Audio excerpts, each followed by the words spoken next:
नमस्कार। Board exam 2026 का real paper देख रहे हो ना। बिल्कुल आपका पेपर ऐसे ही आने वाला है। यहाँ पे आपको लिखना है अपना रोल नंबर, उसके बाद आप इसको कंप्लीटली पढ़ लीजिए।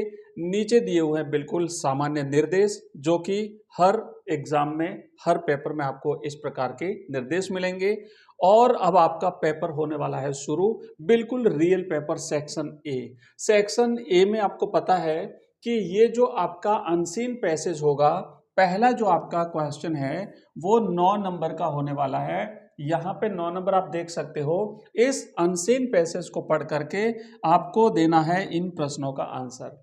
तो वो बोर्ड एग्जाम 2026 की अगर बच्चों आप तैयारी कर रहे हो तो बिल्कुल सही जगह पर आप आए हो, क्योंकि इस प्रकार के टोटल आपको मिलने वाले हैं 20 पेपर्स, 20 सेट हमने आपके लिए रेडी किए हैं। ये एक एक करके हम कंप्लीट सॉल्यूशन करने वाले हैं और 100% आपका पेपर कवर होगा। ये मैं आपको विद कॉन्फिडेंस कह रहा हूं। आप अगर कंप्लीटली इस वीडियो को देख लेते हो तो आप खुद समझ जाएंगे कि आपका पेपर किस तरीके से आने वाला है। ये प्रश्न इतने इंपॉर्टेंट है कि सीधे सीधे आपकी परीक्षा में छपने वाले हैं। तो अब समझिए, क्योंकि मैं यहां पे कंप्लीटली आपको समझाने के साथ साथ बोर्ड एग्जाम में कैसे लिखना है वो भी बताऊंगा। तो अब शुरुआत करते हैं पहले प्रश्न से। आपका जो पेपर है वो सेक्शन वाइज बटा हुआ होता है और अब परीक्षा में हल कैसे करना है वो भी साथ में चीजें बताऊंगा, क्योंकि अब परीक्षा नजदीक है। डायरेक्ट आपको एग्जाम में लिखने की चीजों पर ध्यान देना है। कई बच्चे ये कहते हैं कि सर हम सेक्शन वाइज पेपर को अटेंड करें या जो प्रश्न पहले आता है वो अटेंड करें। तो मैं आपको कहूंगा कि जो प्रश्न आपको पहले आता है वो अटेंड करें। बस आप तो ध्यान देना, प्रश्न की जो संख्या लगाते हो, क्वेश्चन का नंबर, अगर आप 5वां प्रश्न पहले कर रहे हो तो 5 लगाइए और अगर आप पहला प्रश्न पहले कर रहे हो तो 1 लगाइए। ठीक है। अब हम यहाँ पे पहला प्रश्न पहले कर रहे हैं तो पहले हम प्रश्न संख्या 1 को हल करेंगे। पहले प्रश्न में आपको बच्चों एक पैसेज दिया हुआ होगा, वो पैसेज आपका 9 नंबर का होगा। एक एक नंबर के 9 प्रश्न आपको मिलेंगे। उसमें 6 प्रश्न तो वन लाइनर आंसर के लिए रहेंगे और नीचे के जो 3 प्रश्न रहेंगे उन 3 प्रश्न है वो वोकैबुलरी बेस्ड होंगे। यानी आपको उन वोकैबुलरी का आंसर अगर पता है तो आप इन प्रश्नों को आराम से हल कर पाएंगे। ठीक है। अब यहां पे देखिए, जैसे ये रहा आपके ये 3 प्रश्न आप यहां पे देख पा रहे हो। ये आपका 7वां, 8वां और 9वां। अब आपको यहां पे इसके अर्थ देने हैं। अब मैं आपको बता दूं कि पैसेज को हल कैसे करना है। ध्यान देना कि जब आप अनसीन पैसेज को हल करो तो सबसे पहले उस पैसेज को पढ़ना नहीं है, क्योंकि अगर आपने पैसेज पढ़ा तो आपका टाइम बर्बाद होगा। तो कैसे हल करना है? सबसे पहले आपको प्रश्नों को पढ़ना है। पहला प्रश्न पढ़ो, दूसरा पढ़ो, तीसरा पढ़ो। 9 प्रश्न पहले एक बार में आप पढ़ लो। प्रश्न पढ़ने के बाद फिर आप पैसेज में जाना है और उसके बाद आप जैसे जैसे पैसेज पढ़ते जाओगे, आपने प्रश्न पहले पढ़ रखे हैं इसलिए आपको उसके आंसर मिलते जाएंगे। एक एक प्रश्न का आंसर लिखते जाइए। हो सके 1 या 2 प्रश्नों का आंसर आपको नहीं मिले, वो बाद में देखेंगे। अभी आप उसको छोड़िए और उसके बाद सीधे सेकंड पैसेज पे आइए। इस पैसेज को हल करने का तरीका हम डिटेल में बाद में देखने वाले हैं। अभी हम चलते हैं सीधे हमारे नेक्स्ट प्रश्न पे। तो दूसरा जो हमारा पैसेज होगा वो 6 नंबर का होगा, आप यहां पे देख पा रहे हो, और इसको भी उसी तरीके से हल करना है। ये हम नेक्स्ट पैसेज जो एग्जाम्पल लेंगे हम उसमें हल करेंगे। अभी हम सीधे चलते हैं हमारे क्वेश्चन नंबर 3 पर। ये हमारा सेक्शन जो है, हमारा जो सेक्शन बी है, इस बी सेक्शन में बच्चों जो आपका तीसरा प्रश्न आएगा, आप समझिए यही आपका बोर्ड का पेपर है। सेक्शन बी में आपका क्वेश्चन नंबर तीसरा जो है वो है शॉर्ट कंपोजिशन का। और शॉर्ट कंपोजिशन में आपको पता है कि आपके 4 टॉपिक हैं टोटल। अगर आपने पहले नहीं पढ़ा तो घबराइए मत। अभी मैं कंप्लीटली ग्रामर, उसके बाद composition, long composition, report writing, paragraph writing, MCQs, question answer, सब कुछ कंप्लीट होने वाले हैं। आप निश्चिंत रहिए। बस आप तो क्लास को कंप्लीटली देखिए और इसको लाइक करिए, इसको हाइप करिए, अपने दोस्तों को ज्यादा से ज्यादा भेजिए। मैं बता रहा था तीसरा प्रश्न जो है वो आपका शॉर्ट कंपोजिशन का रहेगा। आपको पता है शॉर्ट कंपोजिशन में आपके 4 टॉपिक हैं। एक होता है नोटिस राइटिंग का, उसके बाद ये है आपका नोटिस राइटिंग का, दूसरा होता है वो बच्चों होता है आपका एडवर्टाइजमेंट राइटिंग का, उसके बाद तीसरा जो है वो है इनविटेशन को आपको एक्सेप्ट या डिक्लाइन करना है, और चौथा जो टॉपिक है वो होता है आपका आर्ग्यूमेंट। आर्ग्यूमेंट जो है पक्ष या विपक्ष में आपको आर्ग्यूमेंट करना है। तो इस तरीके से चार में से कोई दो आपकी परीक्षा में पूछे जाएंगे और उसमें से आपको एक लिखना है दोनों में से। जैसे यहां पे देखो कि तीसरा प्रश्न है, you are the principal of government senior secondary school Jaipur. ध्यान से समझना है आप कौन है और आप किस विद्यालय से, विद्यालय कौन सा है आपका, सारी चीजें लिखी हुई है। ये पहली लाइन बिल्कुल आपके काम की है, सबसे पहले हमें इसी की आवश्यकता पड़ेगी। तो मिल गई हमें पहली लाइन, आपको इसका ध्यान रखना है।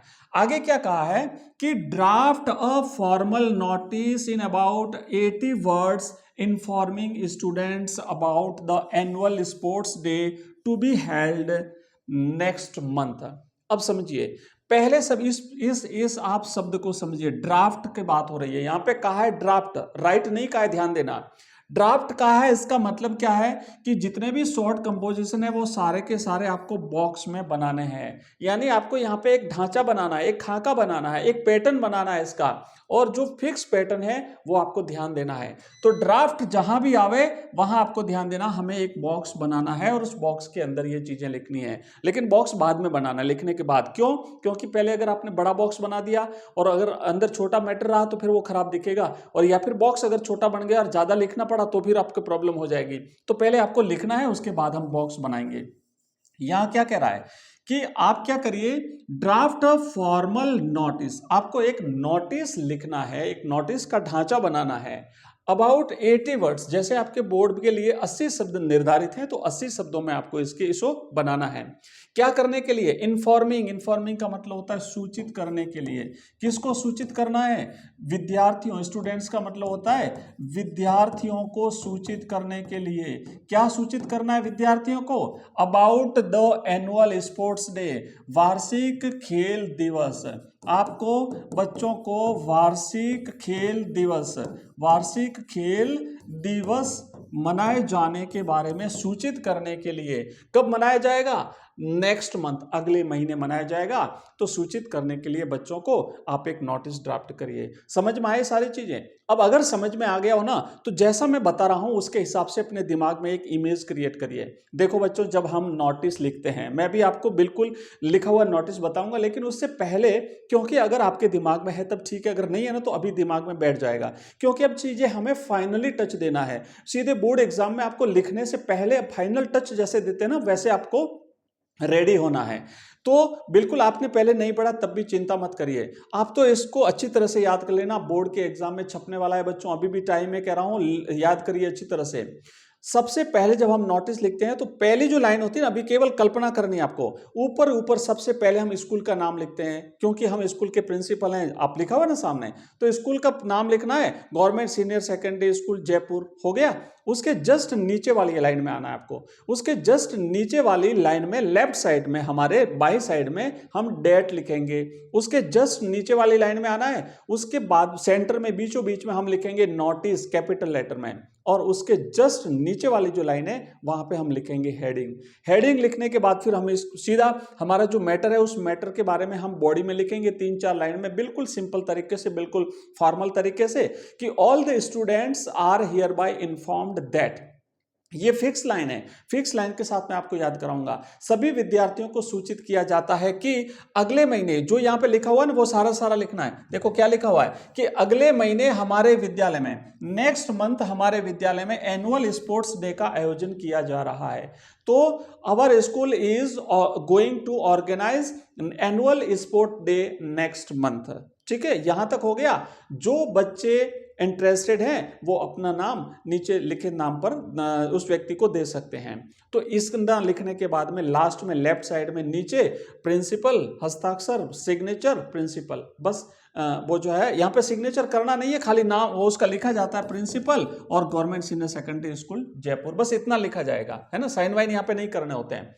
तो अगर आपके दिमाग में बैठ गया तब ठीक है, और अगर नहीं बैठा हो तो मैं आपको यहाँ पे इसका फॉर्मेट बता देता हूँ। फॉर्मेट ये रहा, आप ध्यान से समझिएगा। इस पूरे पेपर को मैं सॉल्व करवाऊंगा और हमारे पास आंसर भी है। ये आंसर मैं आपको इसकी पीडीएफ जो है वो आपको शेयर भी करूंगा, जैसे हमने आपको बाकी वाले पीडीएफ भी दी है, आपको याद हो तो।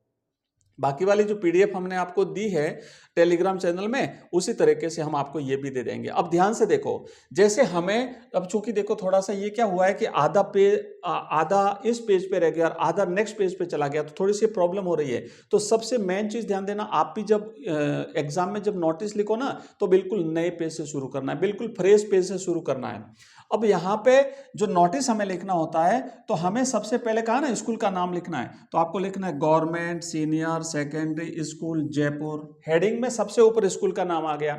उसके जस्ट नीचे आपको कैपिटल लेटर में लिखना है नोटिस, NOTICE लिख दिया। उसके बाद आपको लेफ्ट साइड में तारीख लिखनी है, उसके जस्ट नीचे वाली लाइन में कोई लाइन नहीं छोड़नी है। ध्यान देना, छोड़ सको तो यहाँ पे एक लाइन छोड़नी है, एक लाइन यहाँ पे छोड़नी है, एक यहाँ पे छोड़नी, पर नहीं छोड़ो तो कोई बात नहीं, आप तो सीधा सीधा लिखो। उसके जस्ट नीचे अक्टूबर 10 और 2025 आप यहाँ पे लिख देना। अक्टूबर जैसे 12 तारीख को आपका एग्जाम शुरू हो रहा है, तो आप यहाँ पे लिख सकते हो फरवरी FEB और यहाँ 12 और 2026, मतलब आप इसकी जगह आप ये तारीख लिख देना, मतलब आपको यहाँ पे तारीख लिखनी है, आप समझिए। उसके बाद जस्ट नीचे आपको हेडिंग लिखनी है एनुअल स्पोर्ट्स डे। अब बताओ, क्या ये आपके पेपर में नहीं दिया हुआ है? दिया हुआ है। क्या ये आपके पेपर में नहीं दिया हुआ है? दिया हुआ है। सिर्फ आपको तारीख याद रखनी है, वो यहाँ पे लिखना है। सेम हेडिंग आपके पेपर में दी हुई कि नहीं दी हुई? बिल्कुल दी हुई है। तो यहां तक आपको कुछ भी याद नहीं रखना, खाली फॉर्मेट याद रखना है कि नोटिस का फॉर्मेट क्या होता है। इतना लिखा, उसके बाद देखो ये फिक्स लाइन है, आप यहां से रट लेना। किसी भी टाइप का नोटिस आवे ना, वहां पे आपको ये लिखना है all the students are hereby informed that our school is going to, यहां तक आप लिखो। और ऑर्गेनाइज ये भी आगे आप लिख सकते हो। तो यहां तक तो बिल्कुल आपका फिक्स है, कुछ भी चेंज नहीं करना है। ये आप ऐसा इसको अच्छी तरह से याद कर लीजिए। और फिर आप यहां पे देखो लिखा हुआ है कि organize the annual sports day on November 15, 2025। अब आपका एग्जाम फरवरी में है, तो आप मार्च लिखना फिर, ठीक है ना। मार्च में हमारा स्कूल ऐसे ऑर्गेनाइज करने जा रहा है। इन द स्कूल प्लेग्राउंड, कहां पे आयोजित होगा? हमारे स्कूल के प्लेग्राउंड में। Interested students who wish to participate in various events like race, jump, throw, may submit their names to the undersigned by October 20। तो 20 तारीख से पहले इसने कहा है, हम हमारा फरवरी में, तो उस हिसाब से हम यहाँ पे डेट चेंज करेंगे कि भाई अपना अपना नाम दे सकते हो, सिग्नेचर यहाँ पे केवल लिखा जाता है प्रिंसिपल और GSSS जयपुर, ठीक है ना। बस ये हो गया आपका नोटिस। तो देखो बच्चों, हम एक एक प्रश्नों को हल करेंगे, पूरे इस मॉडल पेपर को हल करेंगे। मैं आपको दिखा देता हूं, ये पूरा जो पेपर है ना, इस पूरे पेपर को हम हल करेंगे और बोर्ड के पैटर्न के हिसाब से हम हल करेंगे, ताकि आपको किसी प्रकार का कंफ्यूजन नहीं हो। कौन से प्रश्न में कौन सा किस टाइप से पेपर आएगा, जैसे तीसरे प्रश्न में कौन सा प्रश्न पूछा जाएगा, चौथे में क्या आएगा, पांचवें में क्या आएगा, छठे में क्या आएगा, कंप्लीटली आपको तैयार करवाएंगे। और देखो मैं यहाँ पे आपको बता देता हूं कि ये जो है ना तीसरा प्रश्न, इसमें आपको ऑप्शन मिलेगा। और का मतलब होता है अथवा। ध्यान देना, और का मतलब ये नहीं कि एक ये भी और ये भी, ऐसा नहीं। कई बच्चे कहते हैं सर और लिखा हुआ है तो ये भी करना है और ये भी करना है, ऐसे नहीं है। और का मतलब होता है अथवा। तो आप या तो ये वाला करो अथवा फिर आप ये करो। आपको एडवर्टाइजमेंट लिखना है तो मैं वो भी लिखाऊंगा, पर आप अभी फिलहाल हम इतना ही करेंगे इसमें। इसके बाद चौथा प्रश्न आएगा, तो चौथे में भी आपको ऑप्शन मिलेगा, या तो ऊपर वाला करो या फिर आप नीचे वाला करो। उसके बाद पांचवा प्रश्न आएगा, इसमें भी आपको ऑप्शन मिलेगा, या तो ऊपर वाला करो या फिर नीचे वाला करो। उसके बाद देखो हम इस तरीके से आगे बढ़ेंगे। फिर हमारा आएगा सेक्शन सी। तो सेक्शन सी में क्या है? सेक्शन सी में हमारे ग्रामर है, तो ये ग्रामर के प्रश्न आएंगे, हम इसे भी हल करेंगे। उसके बाद आप देखो पूरा बोर्ड के पेपर के पैटर्न के हिसाब से है। सेक्शन डी आएगा, डी में आपको एक पैसेज मिलेगा, उसमें से आपको ऑब्जेक्टिव टाइप के 6 प्रश्न मिलेंगे। उसके बाद फिर हमारे प्रश्न शुरू होते हैं। प्रश्नों का आंसर कैसे लिखना है ये भी बिल्कुल हमारे पास लिखे हुए सारे के सारे मैं अवेलेबल कराऊंगा। और इसके लास्ट में जो है ना, लास्ट में जो बच्चों 9 जो एमसीक्यूज टाइप के प्रश्न पूछे जाएंगे, आप यहाँ पे देख सकते हो। मल्टीपल चॉइस क्वेश्चंस जो हैं ये पूछे जाएंगे, बिल्कुल ये 9 प्रश्न आपको इस तरीके से, इसकी भी हम प्रिपरेशन अलग से करवाएंगे। तो ये हमारा इंग्लिश के मॉडल पेपर्स की शुरुआत हमने आज से करी है। इसमें सेट 1 से लेके हम सेट 20 तक, सेट सेट 1 से लेके सेट 20 तक आपको करवाएंगे और 20 सेट अगर आपने कर लिए तो गारंटी है कि आप बोर्ड एग्जाम्स में 80 में से 75 से 80 नंबर आप आराम से लेके आ सकते हो। आप इन 20 मॉडल पेपर्स को अच्छी तरह से कर लेना। मैं न केवल इंग्लिश के बल्कि हिस्ट्री, बल्कि हमारे पास हिंदी साहित्य, Hindi compulsory, English, political science, geography, इन सबके हम 20 सेट आपको करवाएंगे। इसीलिए क्लास को लाइक करिए, चैनल को सब्सक्राइब करिए, वीडियो को हाइप करिए और अपने दोस्तों के साथ इसे शेयर करिए। और शाम को 8 बजे हमारी लाइव क्लास आती है जिसे ज्वाइन करना मत भूलिए। और नोटिफिकेशन के लिए इस बेल को दबा दीजिए ताकि जैसे ही क्लास स्टार्ट हो आपको नोटिफिकेशन मिलेगा। आप हमारा ऐप डाउनलोड कर सकते हो बच्चों। हमारा ऐप है education rise, EDUCATION, education rise. यहाँ पे आपको कंप्लीट नोट्स मिल जाएंगे, कंप्लीट PDF मिल जाएगी, कंप्लीट MCQs मिल जाएंगे, ऑनलाइन टेस्ट मिल जाएंगे, सब कुछ आपको यहाँ पे मिल जाएगा। आप वहां से भी देख सकते हैं। तो चलिए मिलते हैं अगली क्लास में। मुझे बताइए ये क्लास कैसी लगी आपको और क्या चाहते हैं, मुझे कमेंट बॉक्स में कमेंट डाल देना। मैं आपके कमेंट का 100% रिप्लाई देने की पूरी कोशिश करूंगा। और जो नेक्स्ट हमारी क्लास है उसमें फिर से हम मिलेंगे। तब तक के लिए बाय, जय हिंद।